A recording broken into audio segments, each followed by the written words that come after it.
को पढ़ना है आखिरी सर्किट यानी छठवां circuit which is series LCR circuit. Heading डाल दीजिए analytical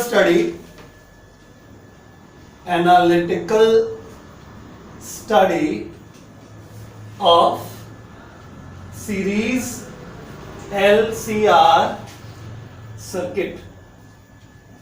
analytical study of series LCR circuit. तो let at any instant of time t, किसी समय पर हम देख रहे हैं तो क्या बना हुआ है सर्किट डायग्राम। LCR है तो L भी है, C भी है और R भी है। जैसा कि मैं पहले भी बता चुका हूं कि कोई जरूरी नहीं होता कि किसी सीक्वेंस में ही लगाया जाए, बस वो कंपोनेंट होना चाहिए, आगे पीछे से कोई मतलब नहीं होता। ये E बराबर E not sine omega T है। इसको अगर प्लस और माइनस मान लेंगे तो करंट ऐसे फ्लो करेगी, करंट ऐसे फ्लो करेगी, करंट ऐसे फ्लो करेगी, ऐसे करेगी, ऐसे करेगी और ऐसे कर करके करंट वापस चली जाएगी। अगर इस एलिमेंट के थ्रू करंट पास हो गई यानी यहाँ पे कोई ना कोई पोटेंशियल डिफरेंस जरूर था, दैट वाज VL। और यहाँ पे जो पोटेंशियल डिफरेंस होगा दैट वाज VC और यहाँ पे जो potential difference that is VR। ठीक है, तो जैसा कि हम लोग आजकल कर ही रहे हैं, बहुत स्मूथली काम जा रहा है हमारा। ठीक है, हम लोग क्या कर रहे हैं, सिर्फ फेजर डायग्राम से ही सारा काम कर रहे हैं, बाकी एनालिटिकल स्टडी में करने कुछ रह नहीं जाता है। ठीक है, तो सबसे पहले हम लोग दिमाग लगाते हैं फेजर डायग्राम में। अब यहाँ पे थोड़ा सा इशू है फेजर डायग्राम बनाने में। ठीक है, यहाँ पे दो केसेस हो जाते हैं जैसा कि हम समझते हैं। ध्यान से देखिए, मैं रफली ड्रॉ कर रहा हूँ। सबको पता है ऊपर VL होता है, नीचे VC होता है। ऊपर VL होता है, नीचे VC होता है, इधर VR होता है और इधर I होता है। बात समझ में आ गई? ठीक, अब मैटर है एक। मैटर क्या है? अब ये तीनों चीजें अभी तक क्या था, या तो ये था, ये था, या तो ये था, ये था, या तो अकेले ये था, अकेले ये था, अकेले ये था। अब क्या है, अब तीनों चीजें मौजूद है। इस स्थिति में एक इशू क्रिएट होता है, या तो ये बड़ा हो जाए, ये छोटा हो जाए, यानी इंडक्टिव पोर्शन ज्यादा है और कैपेसिटिव पोर्शन कम है। या तो ये बड़ा हो जाए, ये छोटा हो जाए, मतलब सर्किट कैपेसिटिव ज्यादा हो जाए और इंडक्टिव कम हो जाए, इसे बोला जाता है। अगर बोल दिया गया LCR सर्किट है तो कह दिया जाए LCR circuit is more inductive and less capacitive. More inductive मतलब ये बड़ा हो गया और लेस कैपेसिटिव मतलब ये छोटा हो गया। ठीक है, मोर कैपेसिटिव लेस इंडक्टिव कर दिया जाए तो ठीक है, कैपेसिटिव बड़ा हो गया, ये पोर्शन बड़ा हो जाएगा, ये छोटा हो जाएगा। अब जब बड़ा छोटा ये सब होगा तो हम कैसे सॉल्व करेंगे, बस वो देखना चाहते हैं, बाकी सब कुछ आता है, कोई दिक्कत नहीं है। तो हम लोग केस नंबर 1 करेंगे सबसे पहले।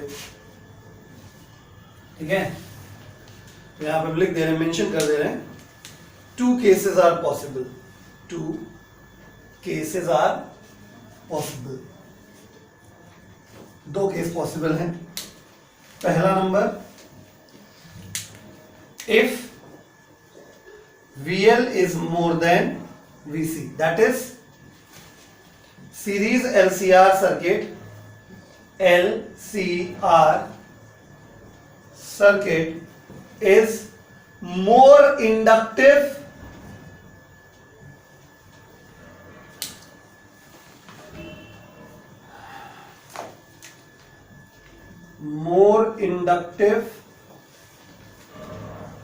but less capacitive. More inductive but less capacitive. आई बात समझ में? क्लियर है? More inductive but less capacitive. Less capacitive. Okay, any problem? चलिए शुरू करते हैं। तो ध्यानपूर्वक देखिएगा।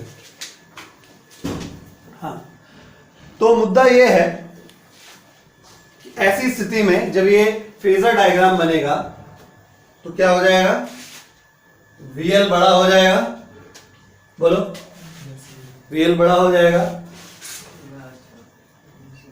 और VC छोटा हो जाएगा, ठीक है, और VR जैसा है तैसा, उससे कोई बड़ी बात, कोई मैटर नहीं है। तो ऐसी स्थिति में सॉल्व कैसे करेंगे, ठीक है, समझिएगा, ठीक है। ऐसी स्थिति में क्या करना है आपको, ये आप देख पा रहे हैं कि 180 डिग्री का एंगल, कोई रेक्टिफिकेशन नहीं है, सिंपल अपना लॉजिक लगाइए। अब VL भी है VC भी है, दोनों के बीच का एंगल 180 डिग्री है, जस्ट अपोजिट डायरेक्शन में। वेक्टर में क्या किया जाता है, जस्ट अपोजिट होता है तो हम लोग क्या कर देते हैं, सबट्रैक्ट कर देते हैं बड़े में छोटे को, ठीक है। यानी कि आप क्या करोगे अगले स्टेप पे, अगला स्टेप हमारा इधर बना था साइड में, अगला स्टेप ये हो जाएगा कि ये ऊपर जाके सबट्रैक्ट हो जाएगा, तो ये क्या हो जाएगा, VL माइनस VC, VR अपनी जगह पे जिंदा है और I अपनी जगह पे जिंदा है। बाकी क्या करना है आप जानते हो, क्या करना है बाकी, लॉ ऑफ पैरेललोग्राम, इसको ऐसे बना देंगे, इसको ऐसे बना देंगे और ये रिजल्टेंट ड्रॉ कर देंगे। ये क्या शो करने लगेगा, Vnet, इसी को क्या कहते हैं, ERMS। और ये देखिए यहाँ पे ये वाला एंगल बनेगा क्लॉकवाइज -φ0, यानी इस केस में करंट क्या करने लगेगी, लैग करने लगेगी, ठीक है। तो that is current lags behind the applied EMF। बात समझ में आ गई, क्लियर। फिर से बोलते हैं, ध्यान पूरा समझ लीजिए। हम लोग इस समय analytical study of series LCR circuit कर रहे हैं। मान लेते हैं किसी इंस्टेंट ऑफ टाइम पर ये सर्किट कुछ इस प्रकार से बना हुआ है, तो इस सर्किट के लिए जब हम लोग फेजर डायग्राम बनाएंगे तो फेजर डायग्राम में यहाँ पे खड़ा हो गया है एक सवाल ये है कि इसमें क्या होता है, कभी कभी VL VC में दो में से कोई एक, भाई 3 केस हो सकते हैं, तीनों पढ़ने हैं। VL बड़ा हो सकता है VC से, VC बड़ा हो सकता है VL से, अभी हम केवल इन दो की बात कर रहे हैं। जब बराबर हो जाता है तो उसको कहते हैं रिजोनेंस, ठीक है, वो बाद में पढ़ेंगे, ठीक है। तो यहाँ पे अगर हम ये मान के चलें कि VL बड़ा है VC से, तो सर्किट क्या हो जाएगा, ज्यादा इंडक्टिव हो जाएगा और लेस कैपेसिटिव हो जाएगा। तो अगर VL is more than VC, that is circuit is more inductive but less capacitive. तो इस केस में फेजर डायग्राम में VL का साइड बड़ा बन जाएगा और VC का साइड छोटा बन जाएगा, और इनके बीच में 180 डिग्री का एंगल होने की वजह से बड़े में छोटे को सब्ट्रैक्ट कर दें तो इस प्रकार से फेजर डायग्राम बन जाएगा। अब फेजर डायग्राम से फेज एंगल कैसे निकाला जाता है सबको पता है, ठीक है। अलग से हम बार बार यहाँ कैलकुलेशन तो मैं करके दिखाया, उसका कोई मतलब नहीं है, अब तो समझते हो ना, ठीक है। चाहे साइन से निकालो, चाहे टेन से निकालो, चाहे कॉस से, इसको नोट कर लीजिए। फिर हम VC is greater than VL वाला करा देते हैं। तो हम लोग केस 2 देखते हैं। केस 2 क्या है, अगर VC बड़ा हो जाए किससे, VL से, यानी मोर कैपेसिटिव और लेस इंडक्टिव। तो मोर कैपेसिटिव बट लेस इंडक्टिव, ठीक है। इस केस में कैसे बनाओगे फेजर डायग्राम, क्या हो जाएगा, VL तुम्हारा छोटा हो जाएगा, VR ये है, I ये है और ये VC हो जाएगा। इन दोनों के बीच का एंगल फिर से कितना हो गया, 180 डिग्री, यानी जस्ट अपोजिट डायरेक्शन। तो क्या हो जाएगा, सब्ट्रैक्ट हो जाएगा। तो सब्ट्रैक्ट में क्या ऊपर वाला नीचे आ जाएगा ना, तो ये हो जाएगा इस बार, समझ गए, VC माइनस VL। VR अपनी जगह पे जिंदा है, I अपनी जगह पे जिंदा है, कोई दिक्कत नहीं है। अब आगे क्या करना है, आगे कहानी सबको पता है। क्या करते हैं, इसके पैरेलल एक डॉट डॉट लाइन, इसके पैरेलल अगला डॉट डॉट लाइन, और यहां से हम एक रिजल्टेंट ड्रॉ कर देते हैं। वो Vnet या किसको शो करता है, ERMS को, किसको, ERMS को शो करता है। ऐसे एंगल बनाएंगे तो ये प्लस का φ0 हो जाएगा। इसका क्या मतलब निकला, that is current leads the applied EMF, current leads the applied EMF। बाकी फेज एंगल कैसे निकालना है हम सिखा चुके हैं आपको, ठीक है, कॉपी कर लीजिए इसको फटाक से। चलिए क्वेश्चन करते हैं, क्वेश्चन नंबर 108, ठीक है, छोटा सवाल है। क्वेश्चन नंबर 108 मेरी शीट में है, ये नूतन का क्वेश्चन है। क्वेश्चन में पढ़ देता हूं। अ 50 microfarad capacitor, a 30 ohm resistor and a 0.7 Henry inductor are connected in series to an AC supply which generates a voltage V given by V is equal to 300 sin 200 t volt full stop calculate peak value of current flowing through the circuit. ये ISC year 2012 में आया हुआ question है। चलिए तो देखिए कैसे approach करना है। एक कैपेसिटर है, पहले एलसीआर बना देते हैं। एल भी है, सी भी है और आर भी है। ठीक है, एल की वैल्यू कितनी है 0.7 हेनरी। ठीक है, सी की वैल्यू कितनी है 50 माइक्रोफैरेड और आर की वैल्यू कितनी है 30 ओम। यहां पे हम एक जूजू बाबा लगाएंगे। इस जूजू बाबा का voltage V is equal to 300 sine 200 T करें। समझदार बच्चा जो है वो कर ही ले जाएगा, क्योंकि उसके लिए एलसीआर सर्किट कोई नई चीज नहीं हो गई अब। ठीक है, बेसिकली देखा जाए तो मैंने आज तक आपको फॉर्मूले भी जितने बताए हैं, ठीक है, वो सब एलसीआर के लिए ही बताए थे। याद करिए, वी नेट बराबर अंडर रूट वी आर का square plus V L minus V C का होल स्क्वायर, जेड बराबर under root R square plus XL minus X का whole square, E R M S equal to I R M S into Z, सब कुछ पूरे circuit के लिए बताया है, तो आपके लिए कोई नई चीज नहीं है। खैर चलिए, वी हम लोग लिखते नहीं, हम लोग ई लिखते हैं, तो ई लिख दे रहे हैं उसको। ठीक है, बातचीत ना करें प्लीज। ठीक है, तो सबसे पहला काम क्या होता है, ठीक है, क्वेश्चन ने पढ़ दिया था ना पूरा। ठीक है, सबसे पहला काम जो होता है सर्किट में, अगर कभी भी आपको इक्वेशन दी गई तो first of all you have to compare. पहला काम तुम्हारा यही है, अगर इक्वेशन दी हुई तो पहले कंपेयर कर लीजिए। तो हम शुरुआत करते हैं। ऑन कंपेयरिंग किसको कंपेयर करने जा रहे हैं, जो दिया है E बराबर 300 साइन 200 टी विद किसके साथ कंपेयर करने जा रहे हैं, E बराबर E not sine omega T. We get, क्या पाया, दो चीजें पाई। पहला, हमने E not is equal to 300 volt पा लिया, E नॉट की जगह पे 300 है। दूसरा क्या पाया, ओमेगा की जगह पे 200 लिखा हुआ है, तो ओमेगा का यूनिट रेडियन पर सेकंड होता है। तो इस प्रकार हमें दो चीजें मिल गई हैं। ठीक है, तो हमसे सवाल जो पूछा गया उस पे आते हैं। Peak value of current flowing through the circuit निकालना है। करंट का मामला है, हमेशा ओम्स लॉ लगाओ। करंट के मामले में हमेशा ओम्स लॉ लगाओ पूरे सर्किट के लिए। तो because E R M S equal to I R M S into Z, यही तो होता है। ठीक है, ई आर एम एस नहीं है अपने पास, ई नॉट है, तो चलो ई नॉट बाय रूट 2। और हमें निकालना क्या था, आई नॉट निकालना था, पीक करंट निकालना था आई नॉट। तो ये आई आर एम एस को क्या लिख दें, I not by root 2। Z का फॉर्मूला कितना होता है, under root R square plus XL minus XC का होल स्क्वायर। टेंशन नहीं लेने का कि एक्सएल बड़ा है कि एक्सी, क्योंकि होल स्क्वायर लगा है। माइनस आ भी जाएगा तो होल स्क्वायर की वजह से क्या हो जाएगा, प्लस हो जाएगा, डोंट वरी। ठीक है, रूट 2 से रूट 2 कैंसिल हो गया। ई नॉट की वैल्यू कितनी बेटा 300, आई नॉट चाहिए, आर का स्क्वायर, आर कितना है 30 का स्क्वायर। अब बचा एक्सएल माइनस एक्सी, सुनो ध्यान से, एक्सएल इज ओमेगा एल और XC is 1 upon omega C, value रखनी पड़ेगी। तो 300 बराबर आई नॉट अंडर रूट 30 का square 900 plus omega L, omega था 200 और एल की वैल्यू कितनी है 0.7 minus 1 upon omega C, omega कितना है 200, सी कितना है 50 माइक्रोफैरेड। 50 माइक्रो का मतलब 10 to the power minus 6 micro, 10 to the power minus 6 square. बात समझ में आ गई, सॉल्व कर लोगे।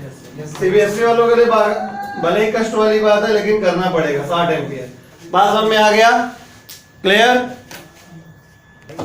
माय डियर, आंसर करेक्ट कर लीजिए, ये आंसर 6 एम्पियर आएगा। माय डियर, अब क्वेश्चन नंबर 112 करना है। क्वेश्चन में एक डायग्राम दिया हुआ है। डायग्राम जो है वो मैं बना दे रहा हूं।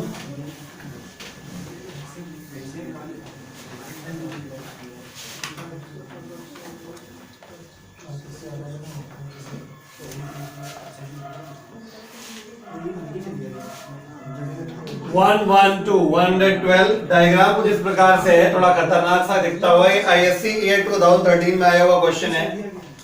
बातचीत ना करें। आर की वैल्यू 100 ओम और यहाँ पे एक वोल्ट मीटर लगाया गया है। वोल्ट मीटर का नाम V1 या क्या है अभी पता चल जाएगा, क्वेश्चन पढ़ने दीजिए। ये कैपेसिटर है C, इसके बारे में कोई वैल्यू नहीं दी हुई है, लेकिन इसके अक्रॉस भी एक वोल्ट मीटर V2 लगा हुआ है। यहाँ पे एक इंडक्टर कॉइल लगी हुई है, यहाँ पे L लिखा हुआ है और यहाँ पे एक ऑल्टरनेटिंग ईएमएफ सोर्स लगा हुआ है जिसकी फ्रीक्वेंसी 50 हर्ट्ज हो जाएगी।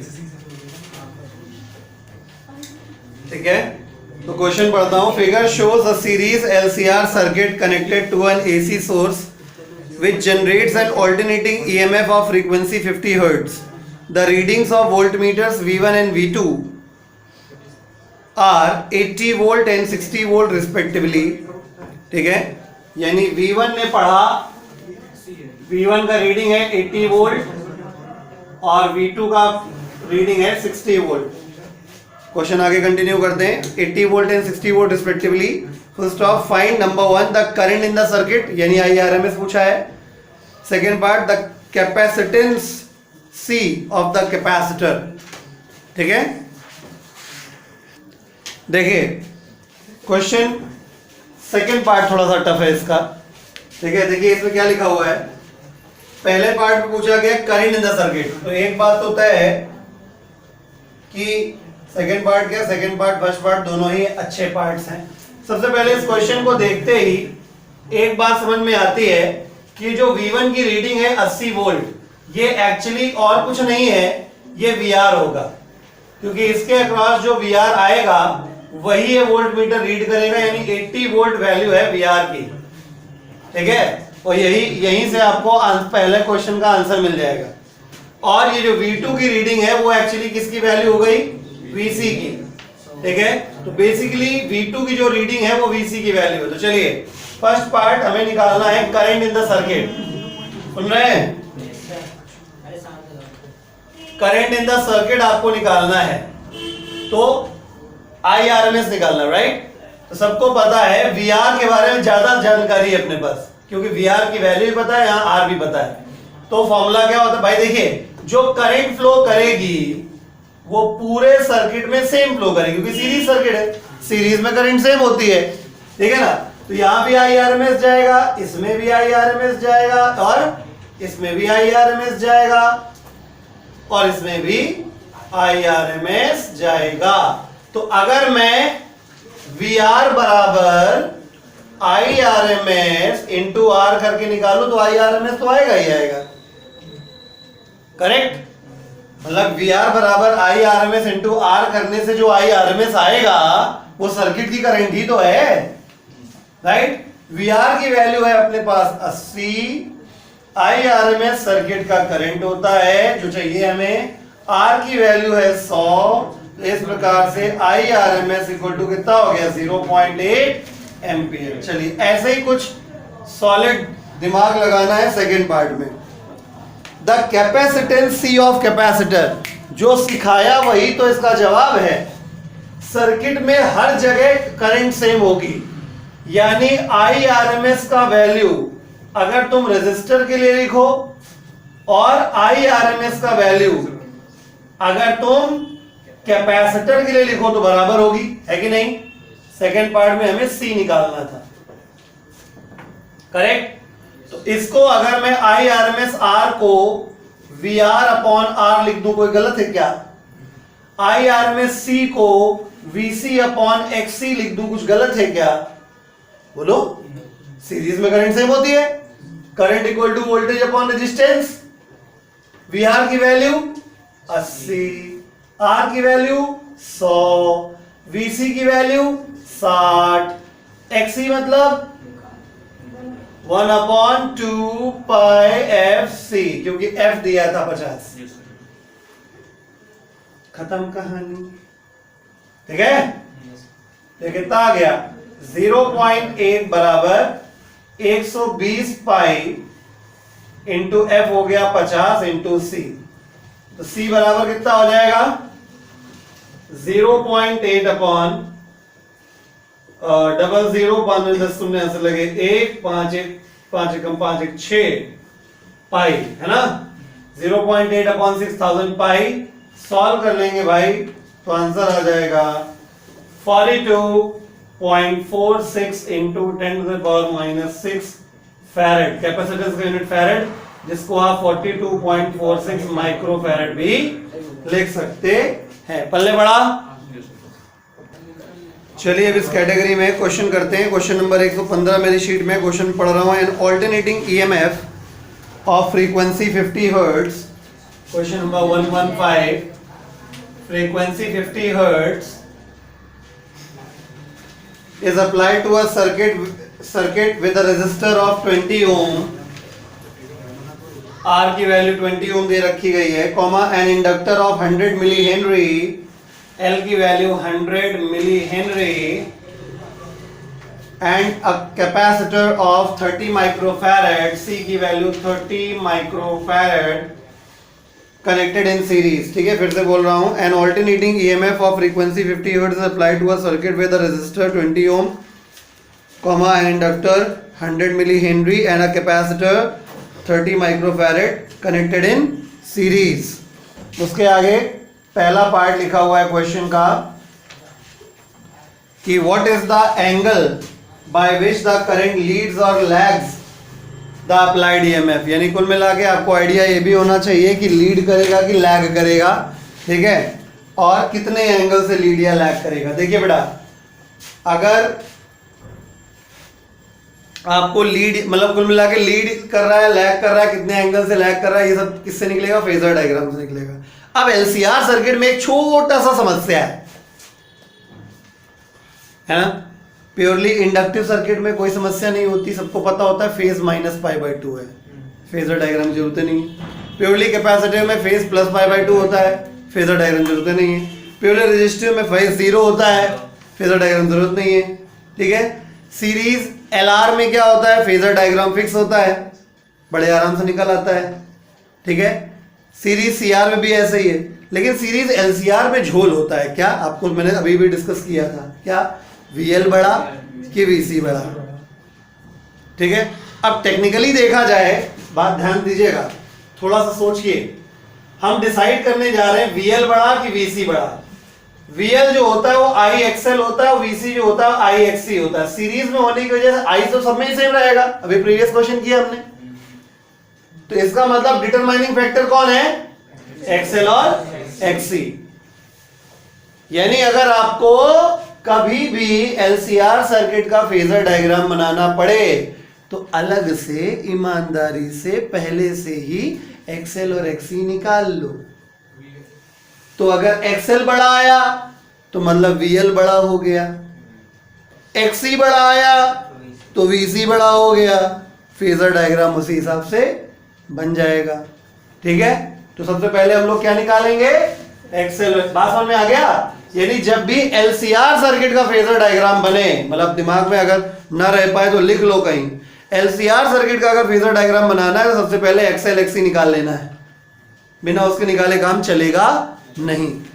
वैसे नॉर्मल प्रैक्टिस होनी ही चाहिए इस चीज की। ठीक, चलो शुरू करते हैं। पहला पार्ट है, हमें फेज एंगल निकालना था। इसके लिए सबसे पहले इंपॉर्टेंट है कि फेजर डायग्राम बने, और फेजर डायग्राम बनने के लिए ये इंपॉर्टेंट है कि XL XC में कौन बड़ा कौन छोटा ये डिसाइड हो जाए। तो माय डियर, XL क्या होगा, F दिया है ना, तो 2πfL। कोई दिक्कत, जब वैल्यू रख दोगे 2πf और L सब कुछ दिया हुआ है। L कितना है, 0.1 हेनरी हो जाएगा। ये कितना हो जाएगा, 30 इंटू 10⁻⁶ फैरेड हो जाएगा। कर लोगे, 2 रख देना, पाई रख देना 3.14 पाई की वैल्यू, F की वैल्यू 50 रख देना, L की वैल्यू ये रख दोगे, आंसर आ जाएगा 31.4 ओम। XL आ गया। अब बात करते हैं XC की। XC होता है 1/2πfC हो जाएगा। तो XC निकालने के लिए 1/2 जानते हो, पाई जानते हो, F जानते हो और C भी जानते हो। तो जब रखोगे तो आंसर आएगा 106 ओम। क्या आएगा, 106 ओम। बात समझ में आ गई कि नहीं आ गई। ठीक है, अब क्या करना है, अंदर नहीं हो, साफ साफ देख सकते हो कि XC बड़ा है। ठीक है, तो क्योंकि XC बड़ा है XL छोटा है, इसका मतलब VL बड़ा होगा, VC छोटा होगा, सॉरी VC बड़ा होगा और VL छोटा होगा। यानी सर्किट कैपेसिटिव ज्यादा है, इंडक्टिव कम है, और जब कैपेसिटिव ज्यादा होता है तो लीडिंग होती है हमेशा। कैपेसिटर जब भी डोमिनेट करता है तो लीड कराता है, इंडक्टर होता है तो लैग कराता है। ठीक है, तो एक बात तो तय हो गई, that is current will lead the applied EMF। अब एकदम क्लियर हो गया कि फेजर डायग्राम कैसे बनेगा। ठीक है, डायरेक्ट बना दूं? तो इसका मतलब ये तय हो गया कि VC माइनस VL वाला केस बनने वाला है। VC बड़ा है ना, नीचे तरफ बनेगा। अभी दिक्कत हो तो बता दो, फिर पूरा वैसे बना दे। ऊपर VL बनेगा कम वाला, नीचे आके सब्ट्रैक्ट हो जाएगा। चलो, तो ये हो गया, J हो गया, J हो गया, सब जानते हो ना। ये एंगल हो गया फाई नॉट। अब व्यवस्था काय की है, VL VC और R सबकी व्यवस्था है, 10 लगा दो, है ना भाई। ये किसके बराबर हो जाएगा बताओ? ये हो जाएगा VC माइनस VL की, बोलो। और ये किसके बराबर हो जाएगा? VR का। तो क्या लगा दें? 10। ठीक है, ये हमने बनाया phasor diagram. 10 phi nought is equal to, इसके सामने परपेंडिकुलर VC माइनस VL हो गया। ठीक है, और बेस कितना हो गया? देखो ना कितना इजी हो गया तुम्हारे लिए। मतलब तुम डाउट में नहीं हो कि VL माइनस VC करना है कि VC माइनस VL करना है ना। तो 10 फाई नॉट, तो हम जानते हो करंट की व्यवस्था तो है नहीं, I कॉमन हो गया, कट जाएगा। लिख दूं पूरा डायरेक्ट, XC XL R। ठीक है, XC भी है, ये रहा, देखो फायदा मिला 106, XL 31.4, R 20 ओम, रख लोगे। ठीक है, तो 10 phi nought is equal to 106 minus 31.4 upon 20। तो 10 फाई नॉट बराबर सॉल्व करेंगे तो आएगा ये 3.73। तो 10 को उस तरफ ले जाएंगे तो फाई नॉट बराबर 10 इनवर्स 3.73। ये आ गया CBSE वालों का आंसर। ISC वालों का कैलकुलेटर से आंसर 75 डिग्री, जिसको हम लोग रेडियन में कहेंगे 75 बाई 180 पाई रेडियन। पल्ले पड़ा? अभी सवाल खत्म नहीं हुआ, सेकेंड पार्ट पूछा गया है, represent the voltage and current in a vector diagram. भैया वेक्टर डायग्राम फेजर डायग्राम होता है, और आप ऑलरेडी कर चुके हैं। शोइंग द फेज एंगल, ठीक है, तो ऑलरेडी हो चुका है, कोई दिक्कत, कोई समस्या नहीं। अगले टर्न पे हम लोग resonance in series LCR circuit पढ़ेंगे।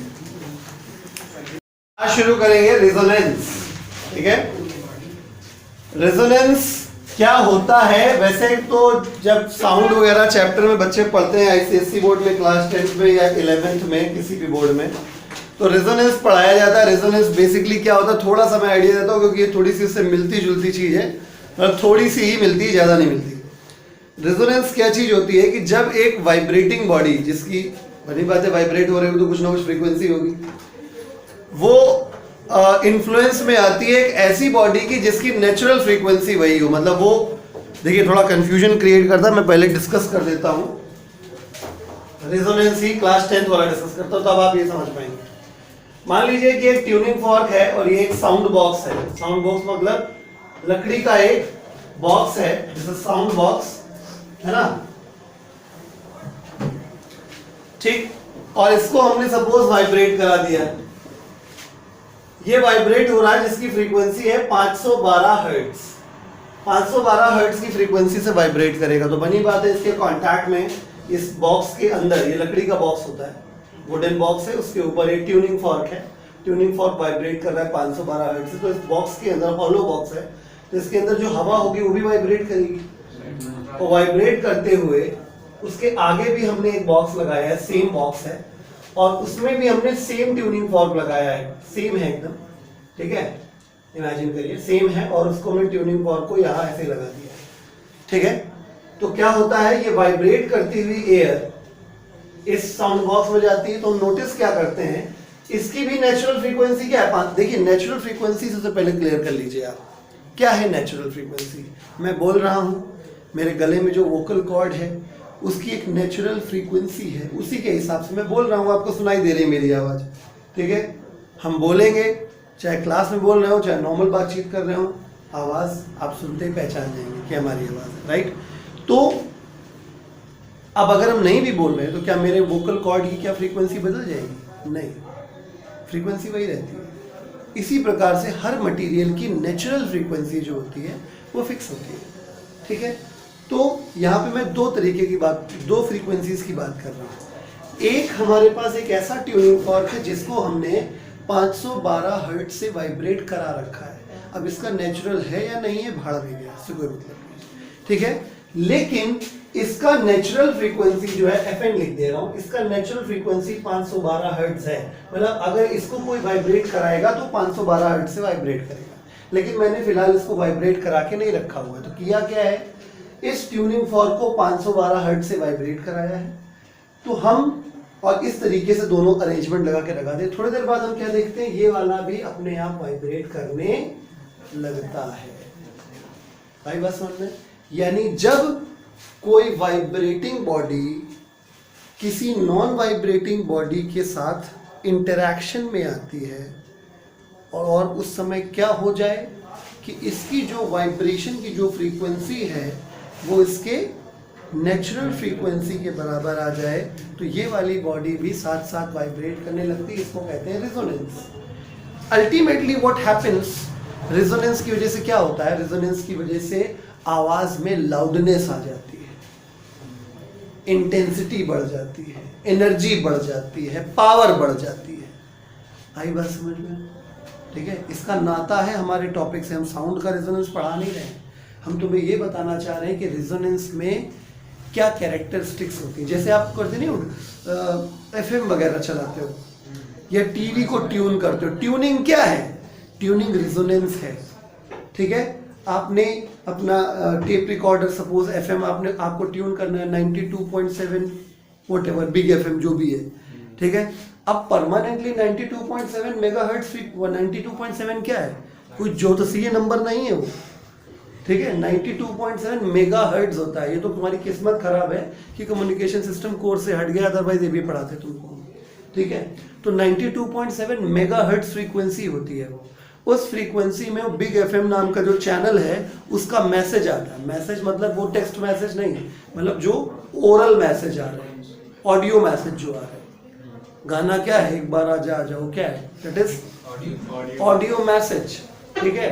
समाचार बता रहे हैं, रेडियो जॉकी कुछ चिल्ला रहा है, बड़बड़ा रहा है, जो कुछ भी दैट आर ऑडियो में। तो कैसे होता है, उधर से परमानेंटली फ्रीक्वेंसी आ रही है और हमने क्या किया, ट्यूनर से, तो ट्यूनर लिखा होता है आजकल तो भाई मोबाइल में हो गया FM, पहले बक्सा बॉक्स टाइप के FM आते थे, उसमें आगे गिर्री लगी होती थी, है ट्यूनर लिखा होता था उसमें। तो उसको हल्का सा घुमा के हम लोग क्या करते थे, ट्यून करते थे। जैसे ही हमारे FM के बॉक्स का फ्रीक्वेंसी 92.7 मेगाहर्ट्ज पे आ जाता था तो दोनों फ्रीक्वेंसी मैच हो जाती थी, तुरंत सिग्नल कैच हो जाता था और बस नाचना चालू। आई बात समझ में?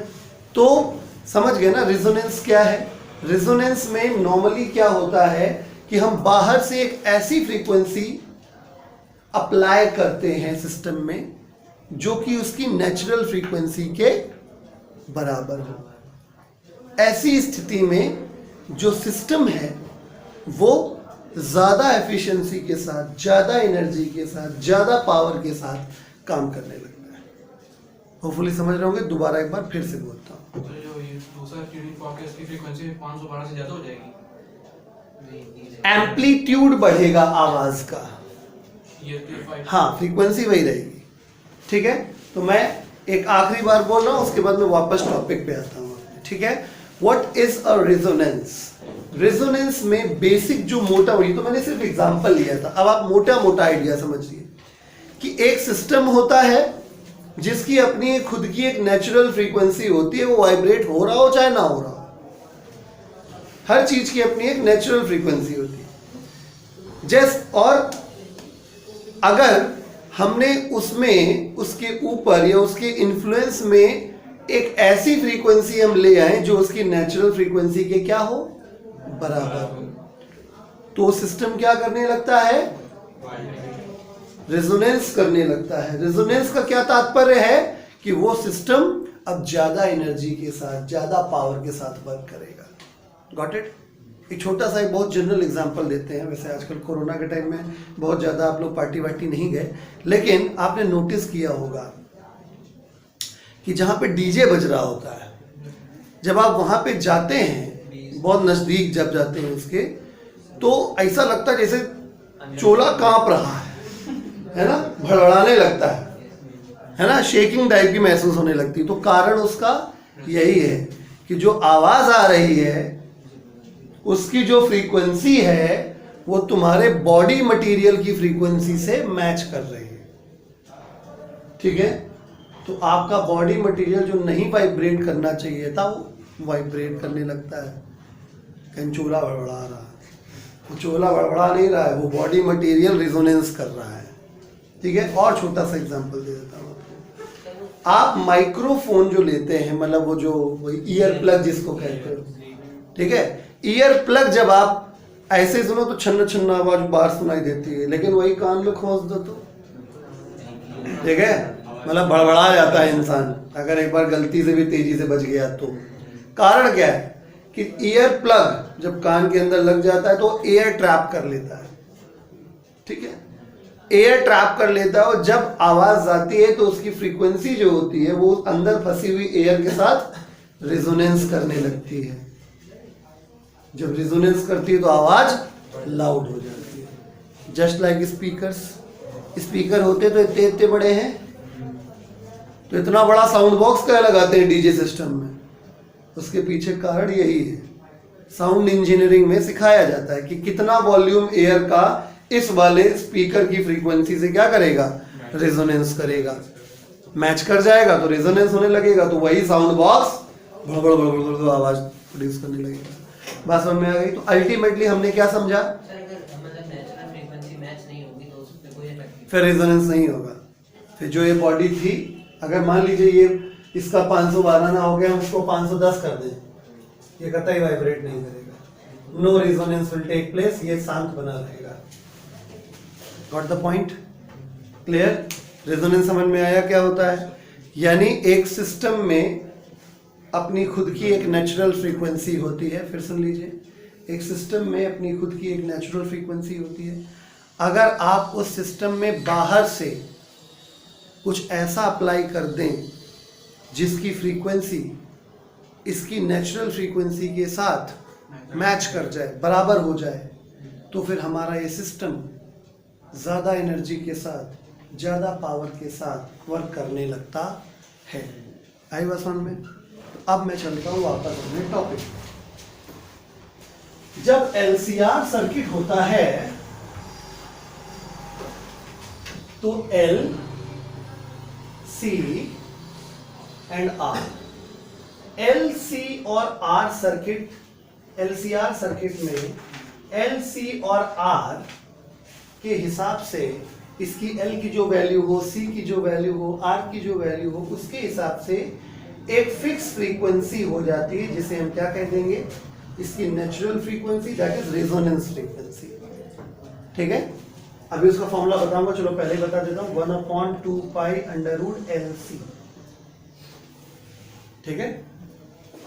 तो किसी भी एलसीआर सर्किट में ये फ्रीक्वेंसी जो होती है, इससे कैलकुलेट कर लीजिए आप। अभी कैसे आया फॉर्मूला अभी बताएंगे आपको। ठीक है? तो इस एलसीआर सर्किट की ये है नेचुरल फ्रीक्वेंसी। इतनी फ्रीक्वेंसी का अगर आपने सोर्स, ये जो सोर्स है, अगर इसकी भी फ्रीक्वेंसी उतनी ही आ जाए, नहीं समझे? समझो ऐसे, ये चलो तोड़ दिया। ठीक है? एलसीआर की अपनी खुद की एक फ्रीक्वेंसी होती है, दैट इज नेचुरल फ्रीक्वेंसी। ठीक है? आपने एक ऐसा सोर्स जोड़ दिया जिसकी फ्रीक्वेंसी इसकी नेचुरल फ्रीक्वेंसी के बराबर थी, आपने जोड़ दिया। तो जब जोड़ेंगे तो इस कंडीशन में जो सर्किट में करंट फ्लो करेगी वो मैक्सिमम फ्लो करेगी, सर्किट में जो पावर आएगी वो मैक्सिमम आएगी। तो मैं दो बातें आपको बता चुका हूं, फिर से बता दे रहा हूं कि रिजोनेंस क्या होता है और रिजोनेंस कब होता है। आई बात समझ में? तो रिजोनेंस क्या होता है, उससे पहले सवाल इंपॉर्टेंट है, रिजोनेंस कौन कौन से सर्किट में होता है। तो रिजोनेंस सिर्फ एलसीआर सर्किट में होता है, पहला सवाल, पहले सवाल रिजोनेंस सिर्फ सीरीज एलसीआर सर्किट में होगा, ठीक। दूसरा सवाल, रिजोनेंस कब होता है। रिजोनेंस तब होता है जब एलसीआर के हिसाब से, वैसे आप खुद भी देख रहे होगे एल और सी पे डिपेंड करता है, आर पे डिपेंड नहीं करता है, ठीक है। तो एल और सी मिलकर डिसाइड कर लेते हैं कि उनकी खुद की नेचुरल फ्रीक्वेंसी क्या होगी, ठीक है। एल और सी खुद मिलकर डिसाइड कर लेते हैं कि हम नेचुरल फ्रीक्वेंसी क्या रख रहे हैं, ठीक है। फिर आप एक ऐसा एसी सोर्स लगाते हो जिसकी फ्रीक्वेंसी ऑफ सोर्स, ठीक है, और फ्रीक्वेंसी ऑफ सोर्स किसके बराबर है, एलसीआर के नेचुरल फ्रीक्वेंसी के बराबर है। आप ऐसा एक सोर्स लगाते हो जिसकी फ्रीक्वेंसी इस एलसीआर की नेचुरल फ्रीक्वेंसी के बराबर है। तो जब ऐसा करते हो तो रिजोनेंस होने लगता है,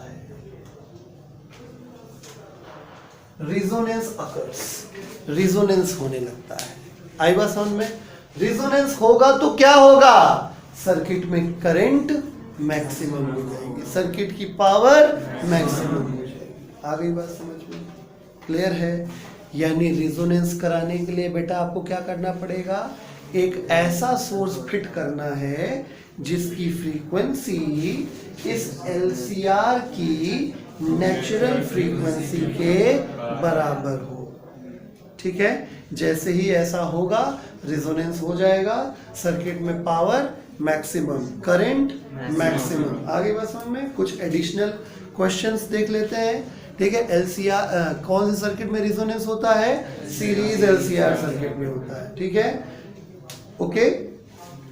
ये जो नेचुरल फ्रीक्वेंसी है इसी को बाद में क्या कह दिया जाएगा, रिजोनेंस फ्रीक्वेंसी कह दिया जाएगा। क्यों? क्योंकि इस फ्रीक्वेंसी पे रिजोनेंस हुआ, होने लगा।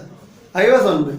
है वो नेचुरल फ्रीक्वेंसी ही इसकी, लेकिन क्योंकि इस फ्रीक्वेंसी पर ही रेजोनेंस शुरू हो गया, इस वजह से इस फ्रीक्वेंसी को रेजोनेंस फ्रीक्वेंसी भी कहा जाता है, ठीक है। तीसरा सवाल, रेजोनेंस फ्रीक्वेंसी का फॉर्मूला क्या होता है, 1/2 पाई √LC।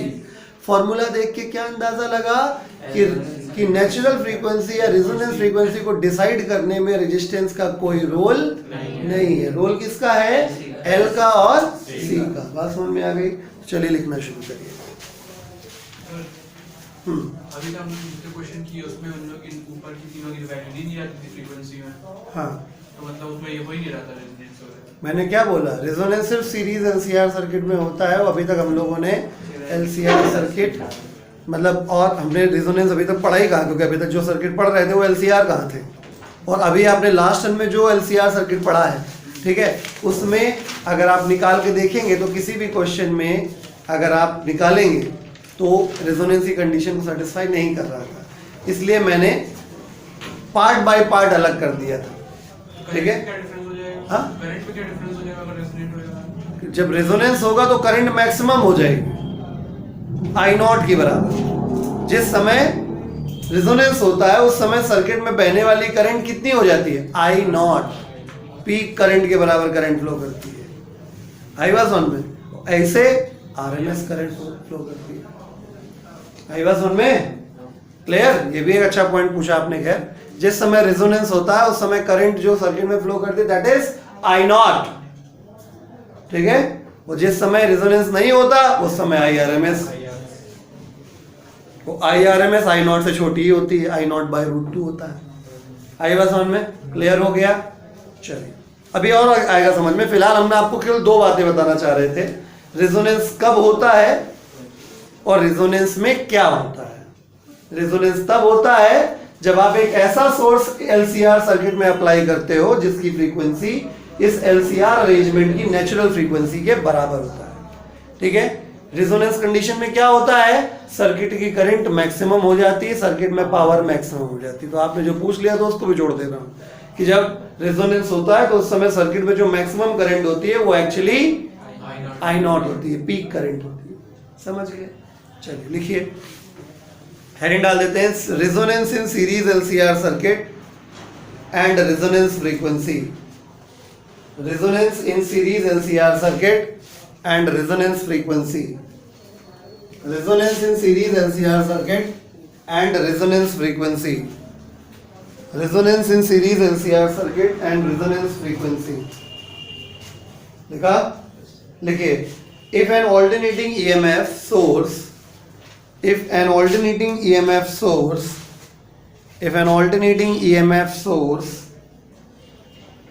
of a particular frequency, if an alternating EMF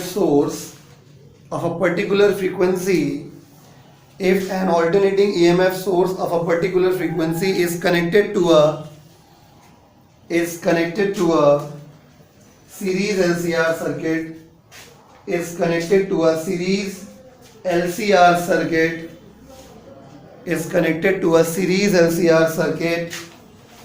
then the current flowing in the circuit becomes maximum. The current flowing in the circuit becomes maximum. The current flowing through the circuit becomes maximum. Full stop. This phenomena is called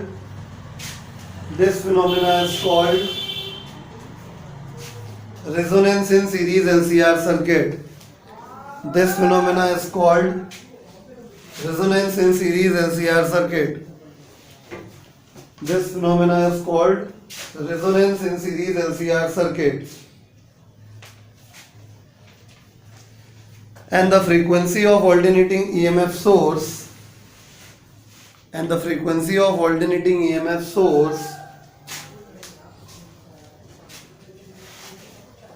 at which resonance takes place, frequency of alternating EMF source at which resonance takes place is called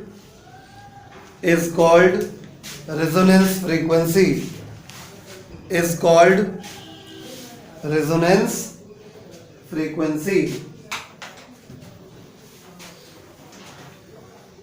ठीक है? तो आप एक काम करो, अपने reference के लिए आप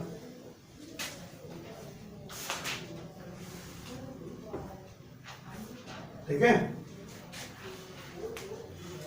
रेजोनेंस अकर्स एंड तो रेजोनेंस में क्या हो जाता है, current in the circuit becomes maximum, that is I know. ठीक है? तो ऑब्वियस है कि अगर करंट मैक्सिमम हो जाएगी तो पावर भी मैक्सिमम हो जाएगी। इसको कॉपी कर लीजिए अपने रेफरेंस के लिए, आगे बढ़ते हैं।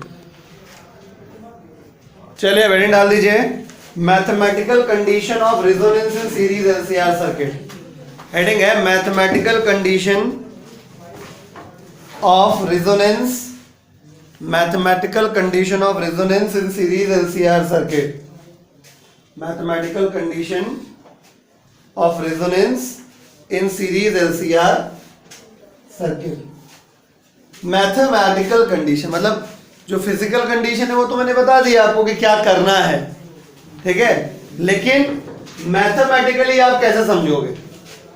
ठीक है, मैथमेटिकली आप कैसे समझोगे कि रेजोनेंस हो रहा है? मतलब क्वेश्चन दे दिया गया, एल सी और ये सारी वैल्यू फलाना दिमाग का बहुत सारी चीजें दे दी गई, फिर आपको ये पता लगाना है, जैसे तुम्हारा जो सवाल था मेन वो ये था कि हमको कैसे पता लगेगा कि एलसीआर सर्किट में रेजोनेंस हुआ कि नहीं हुआ। चिंता ना करें, मैं आपको अलग से पॉइंट लिखवाऊंगा 8-9, क्वेश्चन में ही आएगा। ठीक है, उन 8-9 पॉइंट्स में ही आपको कोई पॉइंट क्वेश्चन में मिल जाएगा, जिनको देखते ही आप पहचान जाओगे। टेंशन मत लीजिए, सारा व्यवस्था है मेरे पास, ठीक है। मैं पॉइंट आपको लिखवा दूंगा, पॉइंट आप सारे समझ भी जाओगे, पॉइंट आपको एट द मोमेंट तुरंत याद भी हो जाएंगे और आप क्वेश्चन पढ़ते ही अंदाजा भी लगा लोगे। अभी तक मैंने आपको सिर्फ एक पॉइंट बताया है, बल्कि दो बता दिए। क्या? कि अप्लाइड फ्रीक्वेंसी नेचुरल फ्रीक्वेंसी के बराबर। अगर ये स्टेटमेंट लिखा है तो समझ जाओ रेजोनेंस हो रहा है। ठीक, नंबर एक। दूसरी भी एक कंडीशन बता दी कि LCR circuit, the current flowing in the LCR circuit becomes maximum, या पावर बिकम्स मैक्सिमम। ये सब काहे की पहचान है? रेजोनेंस की पहचान है। आई बात समझ में? तो धीरे धीरे आपको याद हो जाएगा, चिंता मत करिए। अभी हम ये 8 पॉइंट जब लिखवाएंगे तो 8 के 2 पॉइंट 3 पॉइंट ये हमने आपको बता ही दिए हैं, अभी 5 और बचे। ठीक है, तो हेडिंग हमने डाली है mathematical condition of resonance in series LCR circuit. Mathematical condition by definition के अकॉर्डिंग एक बात तो तय है कि हम जानते हैं कि ओम्स लॉ होता है ERMS equal to IRMS into Z, right? Okay, तो अगर आपको IRMS यानी करंट को आपको क्या करना है? मैक्सिमम करना है, तो ERMS अपॉन क्या हो जाना चाहिए? RMS upon Z। ठीक, तो मैं चिल्ला क्या रहा हूं उतनी देर से कि करंट हमें करना है मैक्सिमम, इंपीडेंस क्या हो जाना चाहिए? मिनिमम। ठीक है, तो फॉर रेजोनेंस क्या होना चाहिए? Z should be minimum, right? चलो ठीक, आगे बढ़े। IRMS equal to ERMS upon Z का formula √R² plus XL minus XC का। ठीक, क्या चाहिए? करंट ज्यादा से ज्यादा चाहिए। ठीक, ये कम से कम होना चाहिए। अब बेटा ना तुम R 0 कर सकते हो, ना XL 0 कर सकते हो, ना XC 0 कर सकते हो, क्योंकि सब कुछ सर्किट में मौजूद है। क्या कर सकते हो? ज्यादा से ज्यादा तुम XL और XC को बराबर कर सकते हो। जिस वक्त ये दोनों बराबर हो जाएंगे उस वक्त इतना हिस्सा लुढ़िस हो जाएगा, खत्म हो जाएगा, यानी ये डिनोमिनेटर हमारा छोटा हो जाएगा। ठीक है, अभी खुद ही देखो, बहुत कायदे से देखिए। ठीक है, यानी अगर तुम्हें रेजोनेंस कराना है तो करंट को मैक्सिमम बनाना है, और जब करंट को मैक्सिमम बनाना है तो इसको नीचे लाना है, डाउन कराना है, मतलब इसकी वैल्यू कम कराना है। वैल्यू कम कराने के लिए XL और XC को क्या करना पड़ेगा? बराबर करना पड़ेगा। यानी बात समझ में आ गई? तो हम सीख गए कि फॉर रेजोनेंस क्या कराना पड़ेगा? XL बराबर XC कराना पड़ेगा। ये हुई मैथमेटिकल कंडीशन। आप चाहो तो IXL को VL कर दो और IXC को VR कर दो, VC कर दो। कोई दिक्कत है क्या? अरे दोनों तरफ मान लो कि हमने I से मल्टीप्लाई कर दिया तो I इंटू XL VL हो जाएगा, I इंटू XC VC हो जाएगा। तो कुछ लोग ऐसे बताते हैं, कुछ लोग ऐसे बताते हैं, बातें दोनों सही है। आई बात समझे? तो ये है मैथमेटिकल कंडीशन कि अगर रेजोनेंस कराना है तो XL और XC बराबर होना चाहिए या VL और VC बराबर होना चाहिए। बात समझ में आ गई? कॉपी कर लीजिए इसको। तो ये थी my dear necessary condition for resonance. Resonance होने के लिए ये कंडीशन फुलफिल होना आवश्यक है। तो अब अभी जो आपको फॉर्मूला कराया था रेजोनेंस फ्रीक्वेंसी वाला वो डेराइव करा देते हैं। ठीक है, तो हेडिंग डालिए derivation for the expression of, heading डालिए derivation for the expression of, derivation for the expression of resonance frequency, derivation for the expression of resonance frequency in series LCR circuit, derivation for the expression of resonance frequency in series LCR circuit। हम जानते हैं कि for resonance क्या होना चाहिए, अभी भी हमने देखा कि XL और XC बराबर होना चाहिए। XL का फॉर्मूला होता है ओमेगा L, तो ओमेगा R लिख दे रहा हूं, रेजोनेंस वाली फ्रीक्वेंसी। ठीक है, और XC 1/ओमेगा C होता है तो ओमेगा RC लिख दे रहा हूं, मतलब रेजोनेंस के लिए। ठीक है, तो जब ओमेगा ओमेगा मल्टीप्लाई हो जाए तो ओमेगा स्क्वायर आर और ये 1/LC हो गया, तो omega R equal to 1/√LC हो गया। तो ये बन गई क्या, एंगुलर रेजोनेंस फ्रीक्वेंसी। ठीक है, फॉर्मूला क्या होता है, omega is equal to 2πf होता है। ठीक है, omega R equal to 2πfr। ठीक है, इसको एंगुलर रेजोनेंस फ्रीक्वेंसी बोलते हो, एफआर को केवल रेजोनेंस फ्रीक्वेंसी बोलते हैं। ठीक है, तो ओमेगा आर की जगह हो जाएगा 2πfr 1/√LC। तो fr बराबर कितना हो गया, 1/2π√LC। ये हो गया रेजोनेंस फ्रीक्वेंसी। इसको बोलते हैं सिर्फ रेजोनेंस फ्रीक्वेंसी, इसे रेजोनेंस फ्रीक्वेंसी बोलते हैं। कॉपी करिए फटाक से। तो जैसा कि मैंने कहा था कि आपको हम 6, 7, 8 पॉइंट लिखवाएंगे, जिससे आपको पढ़ते ही पता चल जाएगा क्या क्या होता है रेजोनेंस की कंडीशन। मतलब ये कैरेक्टरिस्टिक्स भी हैं, और अगर इनमें से क्वेश्चन में आपको दिख जाए कोई कैरेक्टरिस्टिक तो समझ जाइएगा रेजोनेंस हो रहा है।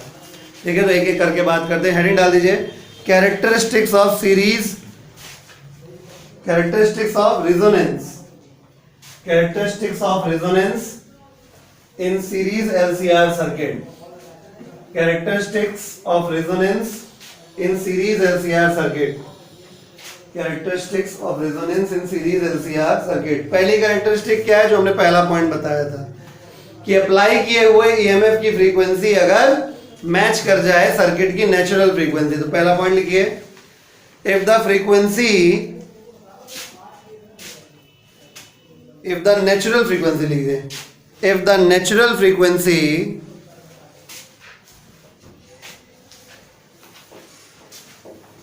if the natural frequency of the circuit,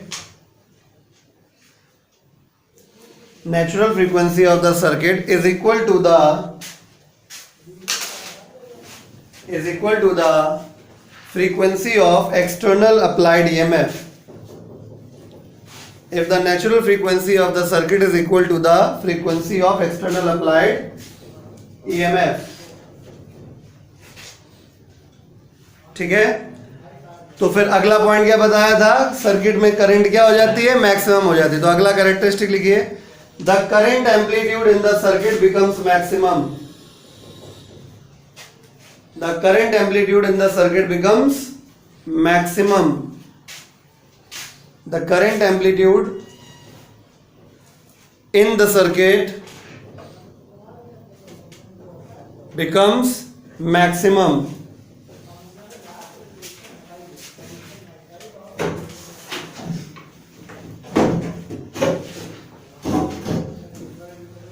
current amplitude in the circuit becomes maximum, तो करंट मैक्सिमम तो पावर मैक्सिमम। तीसरा पॉइंट है, power in the circuit becomes maximum,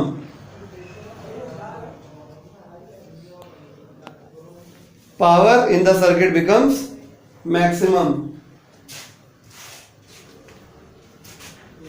ठीक है, जो लोग डायरेक्ट रट्टा मारने वाले हैं उनके लिए हम मैक्सिमम पावर का फॉर्मूला बताए दे रहे हैं, आप डायरेक्टली यूज कर सकते हैं। ये कैसे आया ये हम बाद में भी आपको एक्सप्लेन भी कर देंगे। ठीक है, तो P max equal to ERMS into IRMS हो जाता है। इसी को आप E² RMS अपॉन R भी कह सकते हैं, और इसी को आप I² RMS इंटू R भी कह सकते हैं। बेसिकली देखा जाए तो रेजोनेंस में फॉर्मूला वही बन जाता है जो हम लोग इलेक्ट्रिसिटी वाले चैप्टर में पढ़ते हैं। याद करो, P बराबर V इंटू आई, P बराबर V² अपॉन R, P बराबर I² R। समझे, रेजोनेंस में पावर का फॉर्मूला वही बन जाता है जो हम लोग डीसी सर्किट्स में पढ़ते हैं। क्यों बन जाता है अभी मैं एक्सप्लेन कर दूंगा इसको भी। ठीक है, नोट कर लीजिए बॉक्स बना के, इसको कर लिया। अगली कंडीशन क्या बताई थी, रेजोनेंस में XL और XC बराबर हो जाते हैं। तो अगला पॉइंट लिखिए, in resonance XL equal to XC, in resonance XL equal to XC। XL equal to XC के बगल में क्या लिखवाया था, VL इक्वल टू VC। तो लिखिए in resonance VL equal to VC। हाँ, अगला पॉइंट बना दो उसको। In resonance XL equal to XC, अगला point in resonance VL equal to VC. यानी अगर लैंग्वेज में बोला जाए तो समझ जाना कि potential difference across inductor becomes equal to the potential difference across capacitor. वो वाला point, capacitive reactance is equal to inductive reactance, XL और एक्सी। मतलब लैंग्वेज में कन्वर्ट कर लेना, जो बाद में कह दो अल्लो लिखा, ऐसा तो वो लिखा ही नहीं था। ठीक है, अच्छा ओके। अब यहां से थोड़ी समझदारी लगाइएगा, समझ जाएंगे, बहुत टेंशन वाली बात नहीं। देखिए फेजर डायग्राम बना ही लेते हो ना, वीएल, वीसी, वीआर, आई। अभी अभी तुमने क्या लिखा, वीएल इक्वल टू वीसी, ये कैंसिल हो गया, खत्म। ये रहा तुम्हारा सीरीज एलसीआर सर्किट का फेजर डायग्राम जब रिजोनेंस हो रहा होगा। याद करिए, ये वही फेजर डायग्राम है जो हमने प्योरली रेजिस्टिव में बनाया था। यानी अगला पॉइंट क्या हुआ, series LCR circuit behaves purely resistive. लिखिए अगला पॉइंट है, in resonance series LCR circuit behaves purely resistive.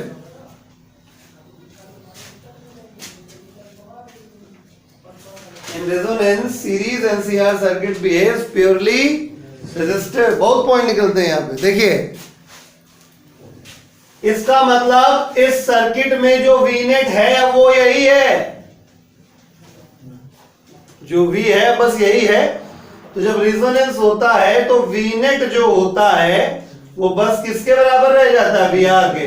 अगर आपको ऐसे नहीं समझ में आ रहा लॉजिक से, तो अब याद करिए V नेट का फॉर्मूला बताया था जनरल वाला, VR का square plus VL minus VC का होल स्क्वायर। ये तो जीरो हो गया ना, तो V नेट इक्वल टू किसका आ जाएगा, VR इक्वल टू क्या होता है, ERMS। V नेट को ERMS लिखते हैं। यानी जिस समय रिजोनेंस होता है, जितना भी ERMS होता है वो VR पे आ जाता है। यानी VR हमेशा ERMS के बराबर। तो लिखिए इन रेजोनेंस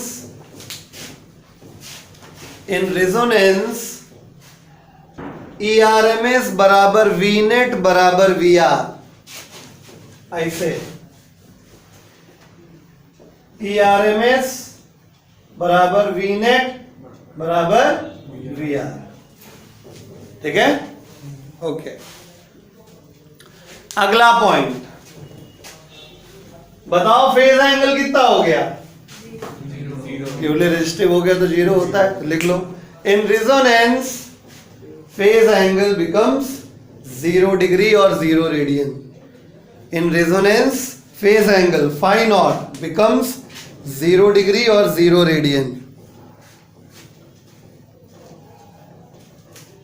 ठीक, फेज 0 पावर फैक्टर कितना, टोपा हो तो power factor 1, power factor cos phi nought. cos phi nought की वैल्यू कितनी होती है, फाई नॉट कितना होगा, cos 0 वैल्यू कितनी हो गई 1। ठीक है, तो in resonance the power factor of series LCR circuit becomes unity. In resonance power factor, in resonance the power factor of series LCR circuit becomes unity। कितने बन गए पॉइंट, 9 हो गए। चलो एक और आओ जाओ, यूनिटी मतलब 1। ठीक है, आओ जरा इम्पीडेंस खेलते हैं।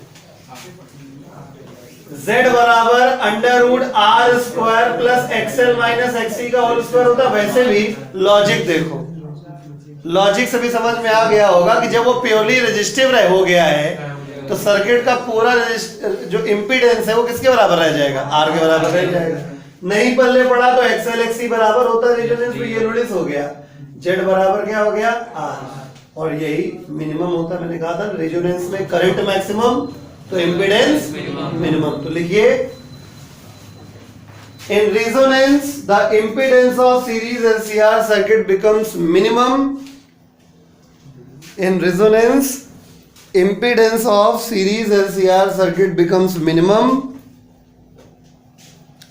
In resonance, impedance of series LCR circuit becomes minimum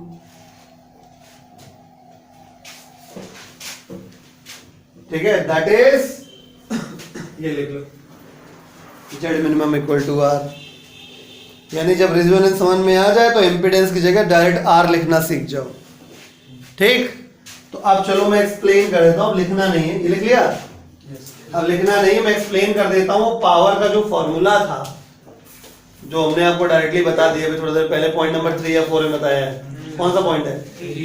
3 वो देखिए, एवरेज पावर का फॉर्मूला क्या होता है? ERMS IRMS into cos phi nought. अगर आप ओम्स लॉ लगा दें, सुनो, E की जगह पे इधर यहां से दो रास्ते हो जाएंगे। अगर मैं ERMS की जगह पे IRMS इंटू जेड नहीं लिख सकता क्या? ठीक है, तो एवरेज, ये जनरल फॉर्मूले हो गए पावर के, हमने लिखवाए भी थे शायद। ठीक है, तो क्या बन जाएगा? I square RMS into Z into cos phi nought. ठीक है, अगर नहीं भी पता है तो पावर के अनेक रूप आप देख रहे हैं। मतलब अभी तक आपको शायद पावर का यही केवल फॉर्मूला याद था। ठीक है, लेकिन पावर का फॉर्मूला दो प्रकार से और भी लिख सकते हैं। अगर मैं IRMS equal to ERMS upon Z लिखूं तो क्या बन जाएगा? एवरेज पावर इक्वल टू क्या? E square RMS by Z into cos phi nought. कल ने पढ़ा, बस गुरुजी ने क्या कर दिया कि पावर फैक्टर की वैल्यू 1 होती है रेजोनेंस में, तो कॉस फाई नॉट 1 हो गया। ये पहला वाला लिखवाया था, कॉस फाई नॉट 1 हो गया, ये दूसरा लिखवाया था, ये तीसरा लिखवाया था। अगर चाहें, ठीक है, तो इसको नोट कर लीजिए कहीं पे, या ऐसे ही बना दे, हम ही कर दे रहे हैं। ठीक है, तो ये वाला इन रेजोनेंस ऐसे लिख दे रहा हूं, in resonance P average equal to क्या हो गया? कहीं अगल बगल जहां जगह हो कहीं लिख लो। ठीक है, ये वाला इन रेजोनेंस क्या बन जाएगा? I स्क्वायर RMS, कुछ नहीं बोलेगा अगर आप बुद्धि से, दिमाग से काम करेंगे। 8.9 पॉइंट आपको जो बताए हैं वो रट्टा मारने के हिसाब से पढ़ाए ही नहीं है। जो रट्टा मारेगा वो बेवकूफ है। ठीक है, इन रेजोनेंस पावर फैक्टर 1 हो जाता है तो एवरेज पावर जो हो जाएगी वो E square RMS by Z हो जाएगा। ठीक है, मतलब ये फॉर्मूले जनरल है, स्टार बना दिया मैंने, ये जनरल फॉर्मूले हैं। मतलब आप किसी भी एसी सर्किट के लिए आप ये लगा सकते हो। ठीक है, मतलब पावर निकालनी है, अगर ERMS IRMS दोनों की व्यवस्था है तो ये लगाओ, और I और Z की व्यवस्था है तो ये लगाओ। कोई नहीं कह रहा तुम यहां शुरू करो, तुम ये लगा सकते हो। ठीक है, E और Z की व्यवस्था है, आप यहां शुरू करिए। समझ गए? कॉपी। भैया तिवारी जी ने एकदम सही कहा, रेजोनेंस कंडीशन, कोई बात नहीं, वो अंडरस्टूड है, लेकिन आप इसको मैक्स कर दीजिए। तिवारी जी ने असीम दिमाग का प्रयोग करते हुए हमें बताया है। वैसे अंडरस्टूड सी बात थी, लेकिन ठीक है, कोई बात नहीं, you can write it like this. मेरी शीट का क्वेश्चन नंबर 48 करना है, एनसीईआरटी का 7.9 है। इसमें लिखा है, in a series LCR circuit with R is equal to 20 ohm, L is equal to 1.5 Henry and C is equal to 35 microfarad is connected to a variable frequency 200 volt AC supply.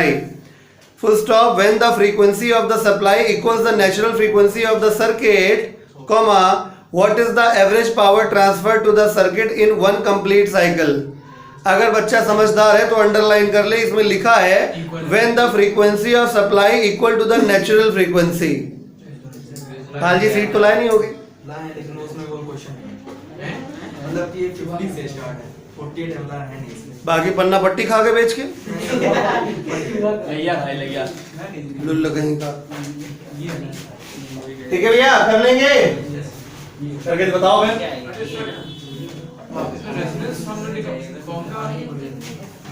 हम बता रहे हैं, आप लोगों की आदत हो गई फंसने की, आदत हो गई, बता रहे हैं, बता ही रहे हैं। R का वैल्यू, क्वेश्चन नंबर है 48, ये एनसीईआरटी का क्वेश्चन है 7.9, और इसमें R का वैल्यू 20 ओम है, L का वैल्यू 1.5 हेनरी है, C का वैल्यू 35 माइक्रोफैरेड, बोले तो 35 इंटू 10⁻⁻6 फैरेड है। इसको एक वेरिएबल फ्रीक्वेंसी सोर्स जिसका वोल्टेज 200 दे रखा गया है, यानी ये ERMS का वैल्यू होगा, ठीक है। उसके बाद रिजोनेंस का केस लगा हुआ है, ठीक है। तो what is the average power, power पूछी गई है, तो है ना, गुरुजी ने साफ साफ बताया कि एवरेज पावर का फॉर्मूला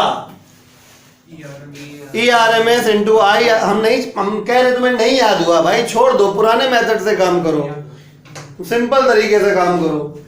एवरेज पावर का फॉर्मूला होता है ERMS IRMS और cos फाई नॉट होता है। तो क्योंकि रिजोनेंस है तो cos फाई नॉट कितना हो जाएगा, 1 वो प्रेम है ना, नंबर भी जीरो में ही आते हैं, ठीक है। तो average power is equal to ERMS, IRMS की जगह क्या लिख दूं, ERMS अपॉन जेड लिख दूं ओम्स लॉ से, I equal to V upon R से, और cos फाई नॉट कितना हो गया, 1 हो गया। रिजोनेंस में जेड R के बराबर होता है, एवरेज पावर बराबर ERMS का स्क्वायर हो गया, जेड की जगह R हो गया, 1 वही हो गया, ठीक। तो average power equal to ERMS का स्क्वायर 200 का स्क्वायर और R का value 20, after super fast calculation 2000 watt, बोले तो 2 किलो वाट आ गया, आ गया। तुम लोग आदत से मजबूर हो गए, मतलब फंसना जरूरी है हमारे लिए, फंसेंगे नहीं पता कैसे लगेगा पढ़ रहे हैं, ठीक, क्लियर।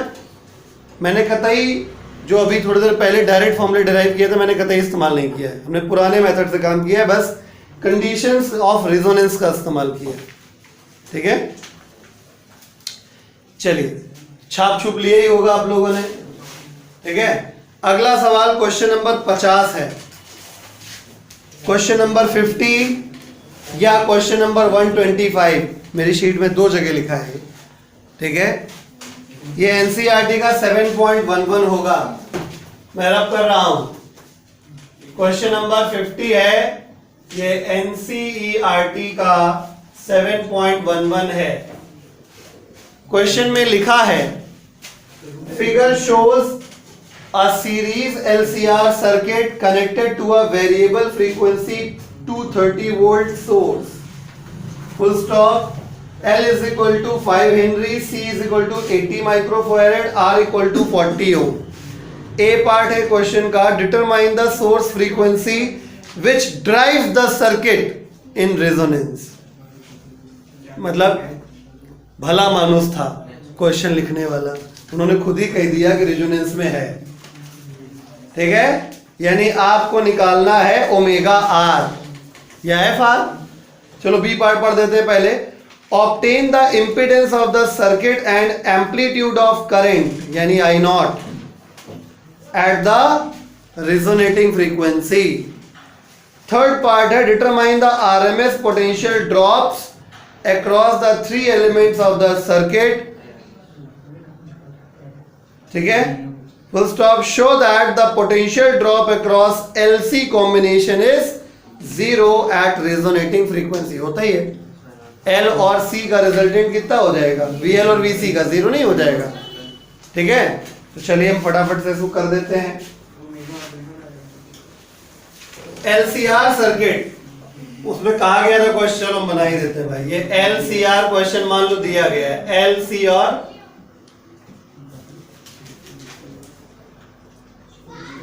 ये हो गया, ठीक, इतना ही दिया गया है और बहुत ज्यादा कुछ उम्मीद नहीं कर सकते। L की वैल्यू 5 हेनरी, C की वैल्यू 80 माइक्रोफैरेड, R का वैल्यू 40 ओम, ERMS कितना है 230, ठीक है। सर्किट रिजोनेंस में है। पहला सवाल है वो फ्रीक्वेंसी निकालिए सोर्स की जिसमें सर्किट रेजोनेंस में आ जाए, यानी क्या निकालना है, रेजोनेंस फ्रीक्वेंसी निकालना है कि नहीं। वो फ्रीक्वेंसी बताइए जिसमें सर्किट रेजोनेंस में आ जाता है, तो रेजोनेंस फ्रीक्वेंसी में आ जाता है, यानी हमें ओमेगा आर निकालना था। फॉर्मूला होता है omega R equal to 1/√LC। ठीक है, जब तक मतलब कोशिश ये करनी चाहिए कि ओमेगा आर निकाला जाए। फायदा ये रहता है कि 2 पाई के झमेले से बच जाते हैं। ठीक है, omega R equal to 1/√LC। L कितना है 5, C कितना है 80 इंटू 10⁻⁻⁶। सॉल्व कर लेंगे, ओमेगा आर आ जाएगा 50। इसका बस यूनिट ध्यान रखिएगा, रेडियन पर सेकंड लिखिएगा। F का यूनिट हर्ट्ज लिखिएगा या सेकंड इनवर्स लिखिएगा। बी पार्ट पे आ जाते हैं। उन्होंने बोला कि obtain the impedance of the circuit and current amplitude. इसमें 2 पार्ट हो गए मान लो। सबसे पहले इंपेडेंस निकालना है रेजोनेंस में। ठीक है, इंपेडेंस निकालना है। रेजोनेंस में इंपेडेंस बेटा मिनिमम हो जाता है, किसके बराबर हो जाता है, आर के बराबर। इंपेडेंस आर के बराबर, यानी कुल मिला के डायरेक्ट आंसर आ गया 40 ओम। ध्यान समझिए, रेजोनेंस में इंपेडेंस क्या होता है, आर के बराबर, तो 40 ओम। इसमें करंट एम्पलीट्यूड भी निकालना था, तो करंट अगर निकालना है तो सीधे एक ही चारा है, करंट का रास्ता हमेशा ओम्स लॉ से खुलता है। ठीक है, तो फॉर्मूला होता है ERMS IRMS into Z. ERMS की वैल्यू 230 है, IRMS नहीं चाहिए, I0 चाहिए, जिसको I0/√2 कर लो। और जेड की वैल्यू किसके बराबर होती है रेजोनेंस में, आर के बराबर। ठीक है, सॉल्व कर लेंगे। आर की वैल्यू 40 है, √2 से मल्टीप्लाई डिवाइड जो भी होना है कर लीजिएगा।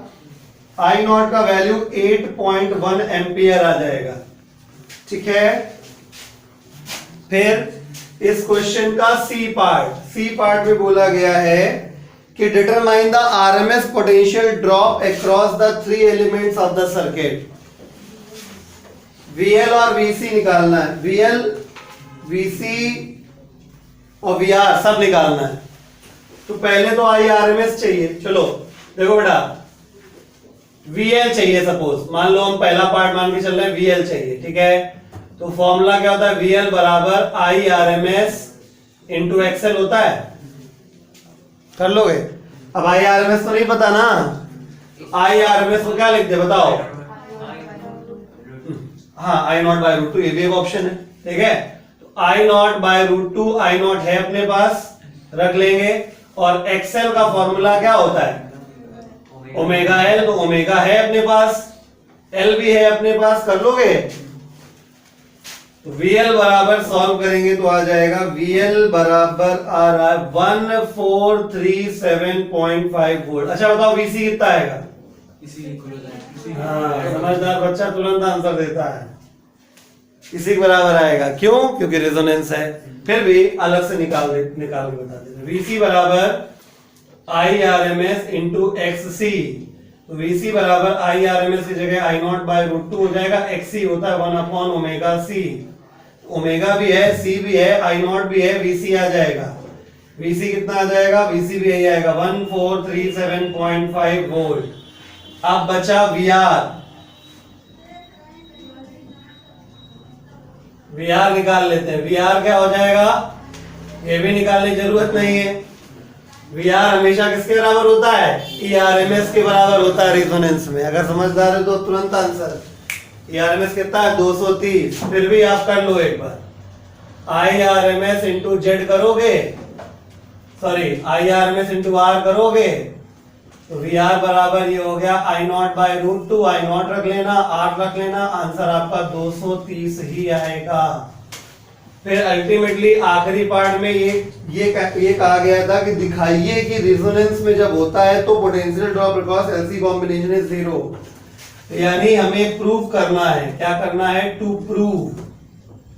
क्या प्रूव करना है, प्रूव ये करना है कि VL माइनस VC का जो डिफरेंस आएगा 0 आएगा। बिल्कुल आएगा। Taking LHS left hand side क्या दिखाई दे रहा है, VL minus VC। VL VC दोनों की वैल्यू 1437.5 माइनस 1437.5। डिफरेंस कर दिया, कितना आ गया 0, which is equal to RHS, hence prove. कर लेंगे?